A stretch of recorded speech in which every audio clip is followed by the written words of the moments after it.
Hey, it is Dawn Nicole, CEO of Queen City Women in Business. And today we're going to talk about what do you do once you actually get that diversity certification? What are your exact next 5 steps? We're going to talk about it right now. Lean in.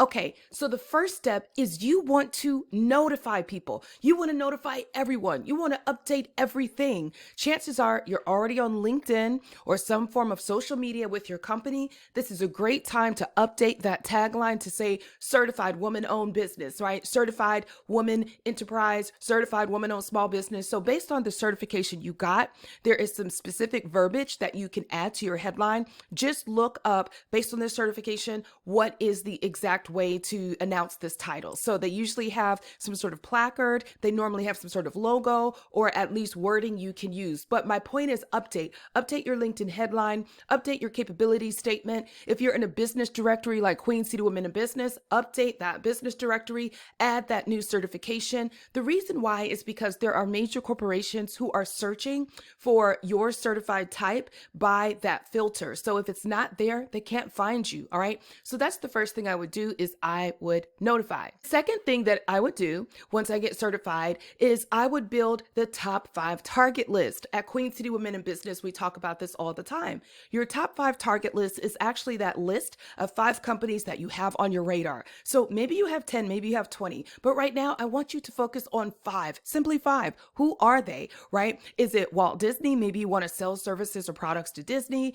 Is it Boeing? Lord knows they can use your help right now. They've been in headlines, right? Is it Bank of America? Is it Wells Fargo? Is it Lowe's? Is it Home Depot? So is it Paramount Studios? Maybe it's something more in the artistic space. The point is you can't go if you don't know. Make sure that you have your top 5 target list. Write it down. You're going to need it for the next step.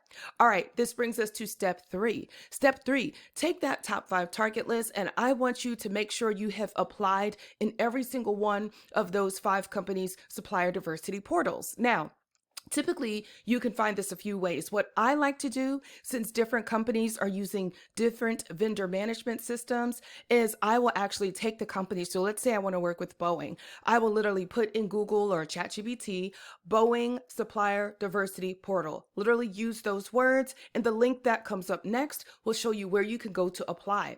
This is important because a supplier diversity portal is the designated place where these big companies are sending diverse supplier traffic to come and make sure that they are registered. So make sure you do that step, okay? Next, step 4. I would then, after I did this for all 5, I would start to make introductions for myself with these companies on LinkedIn. And you can do it. You don't have to hire anyone to do it. So what I would do first is go to LinkedIn, take your top 5 list, make sure you're following every single company. There is a video attached here that talks about how to directly connect on LinkedIn. So I'm not going to get into that now, but follow the company step 1 so you can be notified of things happening in the company. Step 2, see if you can Google or find within the LinkedIn search people attached to supplier diversity for that company. So if it's Paula, you're going to reach out to Paula and you're going to say, "Hi, Paula, I'm Annie. I just want to let you know I'm excited about the possibility of doing business with your company. I've already registered in your supplier diversity portal and would really appreciate an introductory call with you. Do you have any availability next week?" Real simple. You didn't sell anything. You just asked the person if they would be willing to take a call with you. Finally, in step 5, now that you are following these companies on LinkedIn, right, and other places, follow them there. If they have Facebook, if they're on TikTok, follow them in all the places they are and that you are. Now, I wouldn't go and just create a new account to something if you're not on there. Be realistic and sustainable with your practices, okay? Finally, step 5, you want to go to their events. So most of these companies in your top 5, they're going to do something, some sort of big conference that they have every single year. Because big companies plan in their strategy to do these expos, to do these huge fireside chats, to do these trainings. So make sure that you are following and you are in the know and you are on that invite list. And one of the fastest ways to know what's coming is obviously going to their website and following their supplier diversity page, but it's also getting notified on LinkedIn. So it's going to their website, knowing what's on their supplier diversity page, but it's also following them closely on LinkedIn and acutely following the person who's over the supplier diversity, that decision maker. It's going to be good for you to build that relationship, okay?